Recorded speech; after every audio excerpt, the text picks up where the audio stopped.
Welcome friends to another r/MaliciousCompliance video. Today we've got a great story of a mom going at bat against a principal. But first, a story from Kesserdrak. Too hot for pants, too professional for shorts. I was reminded of this story from my dad from a story about office dress codes. That was something my father did when he was in high school in the 70s. In his school's machine shop class, it was blistering hot between the lack of ventilation, summer heat, student bodies, and running machines. A friend of his showed up to class one day in shorts and got suspended for it. Shorts were allowed in the rest of the school, so the students were surprised and tried to argue the point. The reason given was not because it was considered a safety concern of any kind, but because students were required to wear professional clothing when in the machine shop. My dad didn't like that his buddy got suspended for such an arbitrary reason, and crap disturbing foolish authority runs in the family. My ancestor fled Scotland for killing a lord that rode through his freshly tilled fields.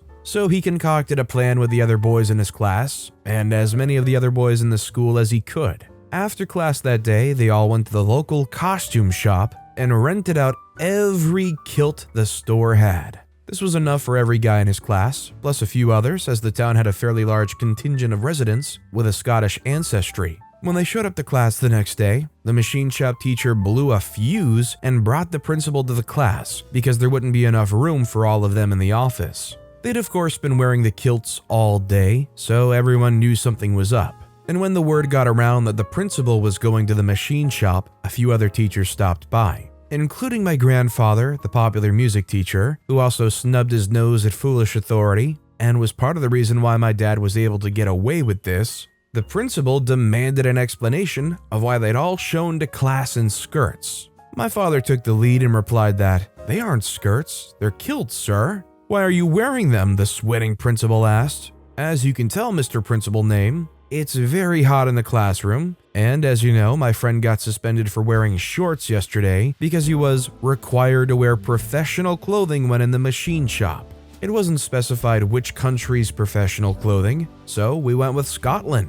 The teachers watching had a good laugh at this, the students struggled or failed to keep grins hidden, and the principal and machine teacher turned red. Whether the heat, embarrassment, or rage was unclear. After that, students were allowed to wear shorts in the machine shop. I mean, it is a good revenge, but does anybody else feel like the shop teacher should have actually banned shorts on safety grounds? Even if it is blistering hot, shouldn't a machine shop require pants? Is that just unrealistic to expect from students? Let me know what you think in the comments down below. Our next story is from Jonathan JK. Okay, I'll unload the deliveries. Way back in my working at Tesco Metro days, we were a branch that had a manager steal tens of thousands of items over many years. It's considered leakage. He was eventually found out, but Tesco being Tesco, wanted to claw back the loss in the store, so they had a hiring freeze. No new staff until the assumed losses were recovered. This was the rumor that explained why we were always short-staffed.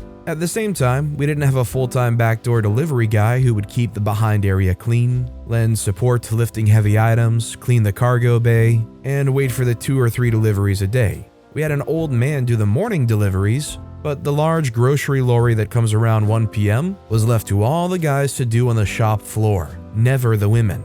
We had to stop all our duties and pitch in. Some of us would go on our break before the lorry arrived, so we'd skip out of it. If you second-guessed correctly, then well done. Bosses couldn't legally take you off a break either. You got your 60 or 30 minutes. We also have a company policy to lessen the wait time for shoppers, so if you were till trained, you had to jump on the checkouts. Some people never had to do it because they were not confident with handling money, meaning you didn't need to do it ever and it can't be questioned by management. So shelf stacking was basically last in our duties, even though that's the job we applied for. I was the one in charge of fresh in the afternoon. That included all the cold meats, cheese, milk, etc. I hated doing deliveries, and I hated going on tills. Just hire more staff. I just wanted to do the job I was paid to do. Supposedly there's some other special requirements to handle the cages that rolled in off the lorry. Think insurance, but the store was that cheap that they didn't bother hiring. Every day, the afternoon delivery was an interruption as far as we were concerned, as well as the request for us to jump on the till. For the delivery, it would take up to an hour or a bit more to unload the lorry, put everything in the elevator, store it in the right place, bring the elevator down, etc. Assisting on checkouts was usually a 10-minute interruption. Well, these minutes add up and take away from my duties, and it annoyed me, but why should I let myself be annoyed? In the end, I dealt with the annoyance by just doing the deliveries and jumping on the tills at every opportunity. It actually boosted my morale because I said to myself, I'll go exactly where I'm needed to go. I shouldn't care about my station, I'm working as asked. I still finished on time anyway, shifts seem to go quicker as well, and the stress is coming from taking pride in my workstation. Many shifts would go by and the managers would ask, why wasn't this done? Why wasn't that done? I'd just reply, I was on tills and taking deliveries, and they couldn't say anything. Some of the 4 duty managers realized and had to leave the office to assist on busier shifts. They never did get new staff while I worked there, but my carer-free attitude helped make the job more enjoyable. Sometimes in the morning, when the morning shift complained I hadn't finished my jobs, the managers decided to leave me alone. I was the only one on the section after morning shift. Lovely. Honestly, in general, I think this company didn't have much of a leg to stand on as far as complaining when they were perpetually short-staffed. I feel like almost anybody working that scenario is going to get pissed off having to shift around left and right to make things work, and at some point things are probably just going to get neglected. By the way, if you're enjoying these stories, make sure to hit those like and subscribe buttons down below so you never miss any of my daily videos. Our next story is from Kai Smith. Want me to look busy? Okay, I'm on it. 20-ish years ago, I worked as a technical account manager at a large antivirus company. This meant I was the go-to contact for several large companies that used our software. When they had a problem with it, they called me, and I dealt with it or escalated it. 80% of the problems were minor annoyances that were in the online wiki. I taught my customers how to quickly bypass asking me and to look up the issue directly. Sadly, this meant that I had tons of downtime with nothing to do. This led to me being incredibly bored and developing a bit of a bad attitude about the job. My micromanager took me aside and said that I needed to find something to do as I was causing problems in the office. Want me to look busy? Okay, I'm on it. I brought in my own personal laptop as the office provided one was crap. I installed World of Warcraft on it and proceeded to play WoW for anywhere from 6 to 8 hours a day. Yes, I had that much downtime. I went from wandering around complaining to sitting at my desk all day staring intently at my computer. After about 3 months of this, the director took me aside to have a chat. He said that he's really proud of how I turned myself around. Everyone noticed how hard I'm working and that I'm no longer complaining and wandering around all the time. He really appreciates my newfound work ethic and wanted me to notice that the improvement in my job performance has been noticed. I kept doing that for 3 years until I moved to a different part of the state. Too bad they wouldn't let me work from home. Didn't exist in the early 2000s. To be able to sit around and just play your favorite MMO all day, get paid for it, and then be commended for doing that all day? They went from complaining to somehow an absolute dream job. Beyond a dream job. This next story is from Arcastar, Too Dirty for the Bin. I used to work for a place on a printing press. This place ran mostly UV inks. For those not in the know, that doesn't mean they do trippy things under a black light. It means that, unless exposed to a proper amount of UV light, they stay wet forever. Don't ask how, it's a mixture of polymers, photoinhibitors, light receptors, and pigment. If you touch non-cured ink, you'll get it on you. Doesn't matter if it's 2 minutes old or 2 years old. We printed using a rubbery material wrapped on an aluminum cylinder. UV ink is semi-caustic, so it'll slowly eat away at rubber materials like printing plates. Plates are expensive, so reusing them is nice, but using partially eroded plates for fine detail is bad for business, so several plates got thrown out after just 1 use. On to the meat of things, I was an operator running a printing press, flexographic narrow web to be exact, and I was the only operator on this press during my shift. After working there for a few months, I received a complaint from my supervisor that the person who cleans and/or throws away the plates is complaining that I'm sending her dirty plates. Of course, I respond, yeah, that's sort of the idea. The supervisor says, can you wash them better before sending them back? I say, our plates either get put through a plate cleaning machine or thrown away. Are my plates too dirty to be washed or too dirty to be thrown away? The supervisor says, please just take the time to wash them so she doesn't complain.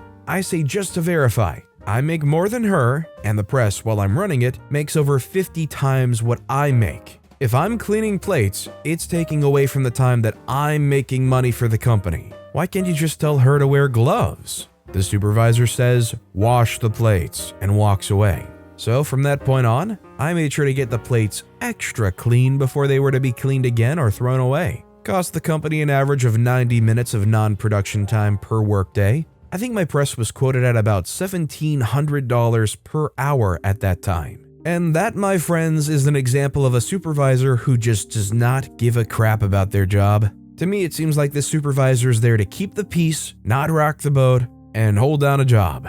Nothing more, nothing less. This next story is from Psychology Humble 4842. You took what as a college course? My name is Smith. Every year I asked my people to give me an I love me list so I could write an informative performance review. This made my task very easy by using their provided accomplishments. Then came Tony's input. Tony put in all his normal work stuff, along with his nighttime college courses. He wrote that he completed an algebra and an English course, specifically suppository writing. Yep, malicious compliance time. The annual performance review gets written with slightly more emphasis on Tony's college work. Out it goes with the line, Tony recently completed a college suppository writing course. The review makes it through all admin review, my supervisor's review, the branch chief's review, and then it hits the mid-level manager's review. Her office was down the hallway about 100 feet away. Smith, get in here. I knew what it was about and sauntered into her office with a big smirk. As soon as she saw me, she started laughing with me. We fixed it, and then I educated Tony on the difference between suppository and expository. Well, despite Tony completing it, kinda sounds like a crappy course. You get the joke? This next story is from Voodoo 285. More important to look busy than be busy. Early 2000s, first proper IT job in a hospital. Very little money to spare for fancy deployment tools, so we built every new computer with a Windows XP CD, installed all the programs they need, and did all the Windows updates by hand. A lot of that time would be spent waiting for bars to scroll across the screen, as computers had never heard of fast. Rather than sit in the build room and watch bars scroll, I'd set a few machines off, then go sit in the help desk and take calls if they came through. Then flip-flop between the two. No problem, right? Or so you'd think. This absolute tool of a manager didn't ask me anything about what I was doing. If the phones were quiet, I'd just be functionally sat doing nothing. So she assumed that meant I was sat doing nothing. So without any prior warning, I was hauled into a disciplinary meeting and issued a formal written warning for sitting about doing nothing. In the meeting, I explained to the HR jerk in the manager exactly my thought process, and that I was in total fact doing more and making myself available more by doing this back and forth work. Unable to back down as she had to prove her worth to all these men, she told me in front of HR, who sided with her, that it was more important to look busy than to be busy. So from then on, not just I, but all the techs when building computers, darn well stayed with them until the job was done. It actually must have killed her having to hire extra help desk staff, but again, she could not be seen to back down. Born leader, that one. I think it goes without saying that I think some of the best leaders are ones that, when a reasoning is explained and it makes a lot of sense, they can admit that they were at fault, they were wrong, they assumed stuff. Can you imagine how nice that workplace would feel if they were just like, you know what, actually that makes a lot of sense, you're doing a great job, keep it up. I bet OP would actually be enthused to keep doing that work. I know I'd be more likely to run through a wall for a person like that. And our final story of the day is from Living Life 1962. I must start early when that is what time I arrive anyway? Okay then. My mom's story, not mine. My mom's a retired high school librarian, and my dad's a retired elementary school principal. Dad's school was 5 miles further than mom's school, so they drove to work together during the school year. High school days began at 8:15, while elementary school days began at 8:30. Dad had always wanted to be at work early, so he dropped my mom off at 7 o'clock. Mom, being who she was, would open the library to students at 7 o'clock, and the students had an extra 30 minutes in the library than was mandated. One day, my mom drove herself in as Dad had an appointment that day. She arrived at 7:30 to see the principal waiting for her. The library was supposed to be open to students at 7:30, but Mom had been opening it at 7 o'clock for a few years now. Mom's contract also stipulated she work and be on site 8 hours every school day. But since she and Dad drove in together, and she waited for him to pick her up, she essentially worked 9-hour days, 7 o'clock to 4 o'clock. When she arrived that fateful day, the principal reprimanded her for being late. She tried to tell him that she was on time, but he wouldn't have any of it. There were students waiting to be let into the library, and that was unacceptable. So Mom told him, "Do you want me here at 7 o'clock? You know my contract says I'm not to exceed 8 hours a day. I'd like to get that in writing." She had a signed letter from him within an hour. From then on, Mom arrived at 7 o'clock and left at 3 o'clock, 15 minutes before school let out. She was almost home before the last bell of the day rang. If anyone questioned her, she would pull out the principal's letter and show them. The principal never argued with her again. These people should know to quit when they're ahead. When the person they're arguing with says, "Can I get that in writing?" That should be the cue to know that they're probably doing something very wrong, but some people just don't get it or are just too stubborn. But with that being said, that's all the time we have for today. Now, if you want to hear another compliance story that was crazier than any of the ones in this video, click on that left video. Or if you missed my latest video, click on the one on the right. That said, I'll see you all next time with some more stories.